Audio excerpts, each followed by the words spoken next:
What's going on, everybody? Welcome back to the channel. Hey, today I'm out in the garage putting all my stuff away from this past weekend's trip up at Clearlake with my son Andrew, and had a great time up there with him as always. And we caught a bunch of fish once we figured it out. But really quick, as far as the ramp situation up there, up in Lakeport, if you follow Ross England's report on Clearlake Guide Service, he's been talking the last couple weeks about the slick ramp conditions there at 3rd Street and 5th Street. We launched at 3rd Street, and that area at the bottom of the ramp is pretty slick. Just by launching the boat, pulling up with empty trailer, I can tell the back of the truck was slipping and sliding a little bit, but I was able to get up without any problem. Um, and it's not just under the water; it's the 2 or 3 feet above the water surface that gets slick as well. So if you're launching out there, be careful. If you have 4-wheel drive, I would definitely recommend using 4-wheel drive. We put in 4-wheel drive when we recovered the boat at the end of the day and had no problem at all. The ramp monitor there I was talking to after we launched, he said that there's been 4 or 5 vehicles that had slid into the lake in the recent weeks. So do have to be careful. One of the tips that he recommended, because he also has 4-wheel drive when he launches his boat, is he puts some blocks of wood behind his tires. Just when he launches the boat, if it does get slick and the vehicle starts to slide, he has some blocks there, probably up on the front end on the dry area, to prevent him from sliding into the lake. So kind of good tip. So thanks to him for that. Be safe out there and take precautions, or check some of the other ramps. Anyways, let's get on to the bite. Like I said, we launched and fished the north end for the first few hours of the day, and didn't have a whole lot of success on the north end. Finally caught the first fish probably like 10 o'clock or something like that, and I was throwing the Tokyo rig up around some trees and some brush. If you saw my last video, you can probably tell where we were. But I'll put a link in the video description down below, and you can, if you haven't checked out that video, definitely check it out. But anyway, I was throwing a Tokyo rig.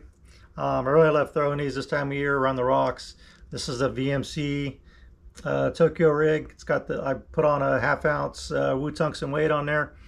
Kind of alternating between the Yamamoto Mermaid and also the Yamamoto Cowboy.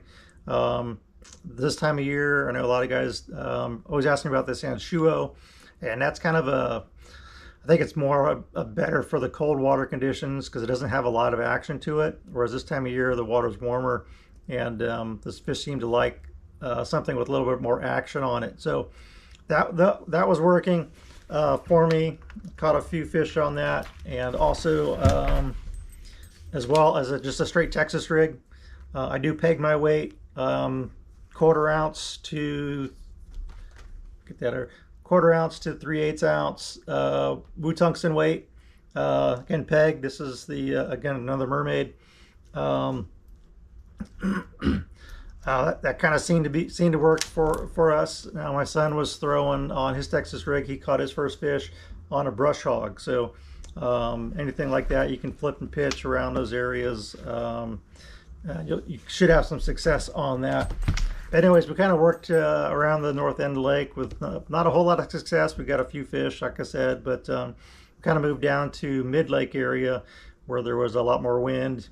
Seemed to be blowing a lot more in the south end. So we just kind of hit some grass areas, some banks and stuff, and Andrew was throwing a swim jig. He was pitching and flipping that around the grass and kind of over the grass mats and letting it sink, and he caught like 4 or 5 fish, and I hadn't caught anything pitching and flipping the Tokyo rig and stuff. So after about the fifth fish or so, I said, oh, I'm going to switch and put something on. I think I was gonna put on a swim jig. I figured, I'm going to throw something different, so I put on my spinner bait. This is the Mr. B spinner bait in the chartreuse blue shad color, and I got that tipped with a Kitech Easy Shiner in the rainbow trout color.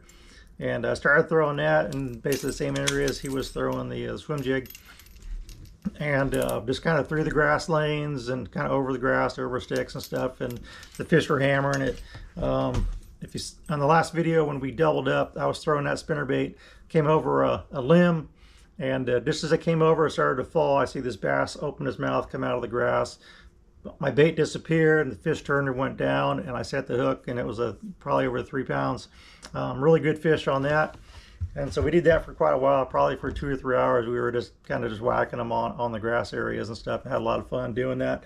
Then we decided to go try something different, try some rocky areas and stuff. So we kind of went fishing that, and decided to put on a jig. This is my Mr. B football head jig in a sprayed grass color. And I had been throwing this with a June bug flapping hog, and I wasn't really having any success with the jig. So I figured I really like the color, but I wanted to change the trailers. I put on this is a 420 beaver. This is the Dirty Sanchez color. You can see it's kind of green pumpkin on top, and then the chartreuse on the bottom. And I put that on first cast with that bait, with this bait, with the change in the trailer, and bam, I caught a 4.5 pounder. Right up next to the tulies, right on the rocks where he should be. That fish hit, got really heavy. I set the hook, and it didn't move.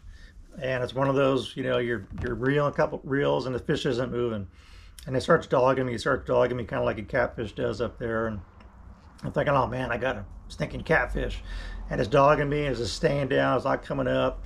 And took me, you know, several cranks to get it going. All of a sudden the fish kind of turned and came up to the surface, and we saw it, you know, and go, oh, that's not a catfish. And finally got that to the boat, and like I said, it was a good keeper for the day. Andrew then later caught one on a frog, and then we went back over to the bank where we caught the fish on the swim jigs and the spinner baits, and caught a few more fish in that area, and some small fish, but the bite wasn't quite like it was earlier, and it could have just been that bite window. Anyways, another choice of baits that I probably should have thrown. I had this in my box. This is the Mr. B underswim bait. I had that with me, like I said, and I was having so much fun throwing that spinner bait that I just didn't change. And sometimes you just got to change baits, especially out there fun fishing, just to try different things. And I think I definitely could have got fish on this. The swim jig Andrew was using was a kind of shad color, hitch color, so really similar to this. And you just kind of throw it around the grass, over the grass, and they would hit it on the fall. So it would come up over the grass, and then you just let it sink down, and then bam, you could catch fish. So really good day overall. I think we caught probably well over 20 fish for the day between the two of us. So good times out there, good memories fishing with my son. So anyways, hope some of these tips help you. Give them a try. I think you go out there and have some success this weekend if you're headed out there for a Labor Day weekend. So good luck and good fishing.